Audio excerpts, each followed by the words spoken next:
بسم اللہ الرحمن الرحیم۔ ویڈیو دیکھنے والے معزز ناظرین کو میرا السلام علیکم۔ ناظرین محترم، اللہ سبحانہ وتعالیٰ کی خلقت انسانی میں کچھ ایسے انسان بھی اس دنیا سے گزرے ہیں جنہوں نے خود خدائی کا دعویٰ کیا یا پھر خدا کے ساتھ مقابلہ کرنے کے مرتکب ہوئے، اور پھر اللہ سبحانہ وتعالیٰ نے ایسے لوگوں کو نشان عبرت بھی بنایا تاکہ آنے والے بنین و انسان اس سے عبرت حاصل کر سکیں۔ ناظرین محترم، ایسا ہی ایک شخص شداد تھا جس نے دنیا میں جنت کو بنا کر خدا کی خدائی کو چیلنج کرنے کی کوشش کی، اور پھر رب تعالیٰ نے اس شخص کا کیا انجام کیا اور اس کی خود ساختہ بنائی گئی جنت کیسی دکھتی تھی اور اس نے جنت آخر کیوں بنائی، اس کے بارے میں آج تفصیلاً آپ کو بتائیں گے آج کی اس ویڈیو میں۔ لیکن اس سے پہلے اگر آپ نے ہماری چینل حقیقت جانو کو سبسکرائب نہیں کیا تو براہ کرم سبسکرائب ضرور کر لیجئے گا اور بیل کے نشان کو بھی دبا دیجئے تاکہ ایسی ہی حقیقت سے بھری ویڈیوز کا نوٹیفیکیشن آپ کو ملتا رہے۔ ناظرین محترم، شداد حضرت ہود علیہ السلام کے دور میں ایک ایسا ظالم اور جابر بادشاہ تھا جس نے اپنی پوری سلطنت کو انتہا درجے کی اذیت دے رکھی تھی۔ اس کے ایک اور بھائی شدید کا بھی تاریخ میں ذکر ملتا ہے۔ جب شداد کو حضرت ہود علیہ السلام نے اللہ سبحانہ وتعالیٰ کا پیغام پہنچایا اور اس کو بتایا کہ اگر تم ایمان لے آؤ تو تمہارے لیے آسانیاں پیدا کر دی جائیں گی، تو یہ شخص سرکشی میں اس پر ہنستا رہا۔ ایک دن شداد نے حضرت ہود علیہ السلام سے پوچھا کہ مجھے یہ بتاؤ کہ اگر میں تمہارے خدا پر ایمان لے آؤں تو مجھے اس کا کیا فائدہ ہوگا؟ تو حضرت ہود علیہ السلام نے فرمایا کہ اگر تم ایمان لے آتے ہو تو اللہ سبحانہ وتعالیٰ تم پر جنت کو حلال کر دے گا۔ جب اس نے یہ بات سنی تو اس نے کہا کہ جنت کیا ہے؟ تو حضرت ہود علیہ السلام نے جنت کا نقشہ کھینچا اور اس کو لفظوں میں دکھایا کہ جنت آخر کیسی دکھائی دے گی اور جنت آخر کیسی ہوتی ہے۔ جب جنت کے بارے میں اس کو بتایا گیا کہ وہاں دودھ اور شہد کی نہریں ہوں گی، جو تم چاہو گے تمہارے سامنے آ جائے گا، وہاں حوریں ہوں گی، غلماء ہوں گے، اور یہ بھی بتایا گیا کہ جنت الفردوس میں ایسے محلات ہوں گے جو تم نے دنیا میں کبھی نہ دیکھے ہوں، سونے اور چاندی کے بنے ہوئے محلات، اور ساتھ ہی ساتھ انسان دنیا میں جس چیز کی بھی جستجو یا شوق کرتا ہے تو وہاں اس کو وہ ہر چیز میسر ہوگی۔ جب اس کے سامنے یہ سارا نقشہ کھینچ دیا گیا تو شداد نے کہا کہ یہ کون سی بڑی بات ہے، ایسی جنت تو میں دنیا میں بھی بنا سکتا ہوں۔ ساتھ ہی اس ظالم جابر شداد بادشاہ نے اپنے لوگوں کو اکٹھا کیا کہ میں تمہیں حکم دیتا ہوں کہ ایک ایسی جگہ بنانی ہے جو بالکل ہود کی بتائی ہوئی جنت جیسی ہو، اور پھر انہوں نے ایک خود ساختہ جنت بنانی شروع کی۔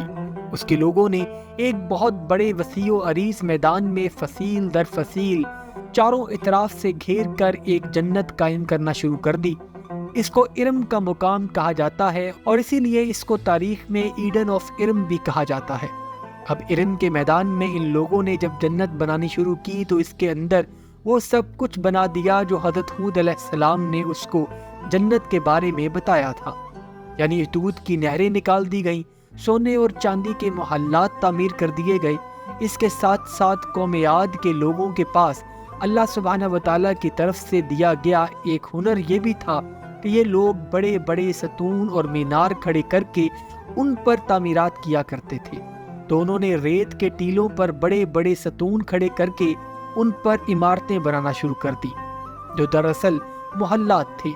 اور جب یہ ساری جنت تیار کر دی گئی تو قوم عاد کا یہ ظالم بادشاہ شداد اس خود ساختہ جنت کو دیکھنے کے لیے اپنے پورے لشکر کے ساتھ نکلا کہ دیکھا جائے کہ آخر یہ جنت کیسی بنائی گئی ہے۔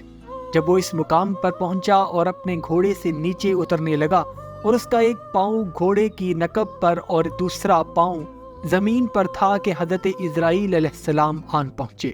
جب حضرت عزرائیل علیہ السلام وہاں پہنچے تو ان کو دیکھ کر شداد ایک دم سے گھبرا گیا۔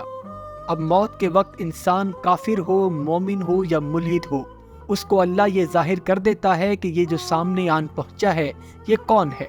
اور جب حضرت عزرائیل علیہ السلام اس کی جان نکالنے لگے تو شداد بادشاہ نے کہا کہ مجھے بس اتنی مہلت دے دو کہ میں اس بنائی گئی جنت میں ایک بار قدم رکھ سکوں، کیونکہ مجھے ہود نے کہا تھا کہ اگر تم میری بات نہیں مانو گے تو تمہیں جنت میں قدم نہیں رکھنے دیا جائے گا۔ میں صرف اس جنت میں ایک قدم رکھنا چاہتا ہوں جو میں نے خود تیار کی ہے، لیکن حضرت اسرائیل علیہ السلام نے کہا کہ نہیں، تمہیں اتنی مہلت بھی نہیں مل سکتی، اور اس کے ساتھ ہی حضرت اسرائیل علیہ السلام نے اس کی جان کو قبض کر لیا۔ جب اس کی جان نکال لی گئی تو اللہ سبحانہ و تعالیٰ نے حضرت جبرائیل علیہ السلام کو حکم دیا کہ اس ساری کی ساری جنت کو جو اس نے بنائی ہے نیست و نابود کر دیا جائے۔ حضرت جبرائیل علیہ السلام وہاں اللہ کے حکم سے پہنچے اور ایسی چیخ ماری جس سے وہ ساری کی ساری جنت جو شداد نے تیار کروائی تھی وہ تباہ و برباد ہو گئی۔ ناظرین محترم، شداد کی بنائی گئی خود ساختہ جنت آج بھی اسی مقام پر موجود ہے جہاں یہ قوم عاد کے دور میں ہوا کرتی تھی، اور قوم عاد کے جو بچے کچے لوگ تھے وہ اس وقت ایک جگہ جس کو سلالہ کہا جاتا ہے جو سعودی عرب میں موجود ہے وہاں جا کر آباد ہو گئی تھی، اور پھر وقت کے ساتھ ساتھ جتنا بھی یہ مقام تھا اس کو کسی طرح کی ایک ریت نے ڈھک لیا جو آج تک مکمل طور پر اتر نہیں سکی۔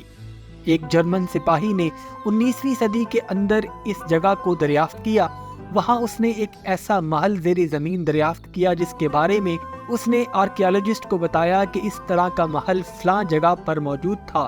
آرکیالوجسٹ جب وہاں پہنچے اور انہوں نے اپنی مکمل کوشش کی کہ وہ اس ایڈن آف علم کو نکال سکیں، لیکن ابھی تک وہ اس خود ساختہ جنت کے سرے کو بھی نکالنے میں کامیاب نہیں ہو پائے۔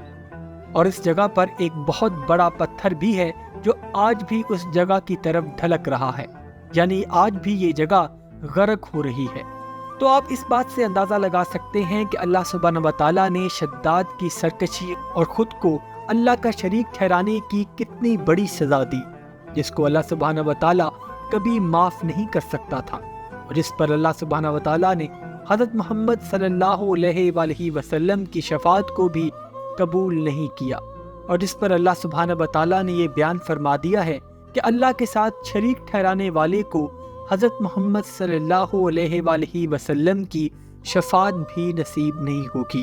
اور اسی کے بعد وقت کے ساتھ ساتھ اس جگہ پر قوم سمود آئی، جن کو اللہ تعالیٰ نے اتنی طاقت دے رکھی تھی کہ یہ لوگ اپنے قد کاٹ اور طاقت کی بنا پر بڑے بڑے پہاڑوں اور پتھروں کو تراش کر گھر تعمیر کیا کرتے تھے، اور بڑے بڑے جڑدار درختوں کو خود ہی اکھاڑ پھینکا کرتے تھے۔ جب ان کے دور میں ان کی اصلاح کے لیے حضرت صالح علیہ السلام کو اللہ سبحانہ و تعالیٰ نے مبعوث فرمایا اور انہوں نے ان کو آ کر بتایا کہ تم لوگ غلطی پر ہو، غلط راستے پر چل رہے ہو، اللہ سبحانہ و تعالیٰ کی طرف لوٹو، تو ان لوگوں نے حضرت صالح علیہ السلام سے پہلے تو کافی امتحانات لینے کی کوشش کی اور اپنی شرطوں میں حضرت صالح علیہ السلام کو معجزہ بھی دکھانے کا کہا۔